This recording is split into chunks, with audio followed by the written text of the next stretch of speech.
Good morning all. This is Rajvardhan Patil from grade 8. Today I am going to tell you today's day and date. The day is Saturday and the date is 28th September 2025. Thank you.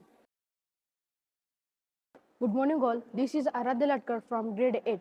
Today, every Saturday we observe Mindfulness Saturday. So today's thought is peace is not goal in life, it is the most fundamental requirement. Thank you. Good morning everyone. This is Anushka Kanse from grade 8. My name is Anvi Vaspade from grade 8. I am Adivya Shinde from grade 8. This is Aradhya Raikar from grade 8. We are going to tell you importance of the 21st September. International Day of Peace is observed every year on September 21st, also called World Peace Day, created by United Nations in 1981. A day is dedicated to promoting peace and ending violence. We need a day of peace to encourage conflict resolution without fighting, to promote human rights, tolerance and understanding, to remind people importance of non-violence.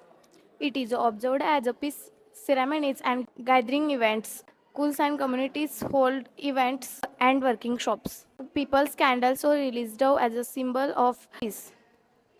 Talking about some facts about peace. The dove is universal symbol of peace. The olive branch has been a peace symbol for thousands of years. Nobel Peace Prize is awarded every year to people or groups working for peace. We from Shraddha Olympiad School want to send message that speak up against bullying and violence. Practice kindness and respect every day. Help with resolve conflicts with calm, not fight. May peace feel in the world and our hearts today and always. Thank you.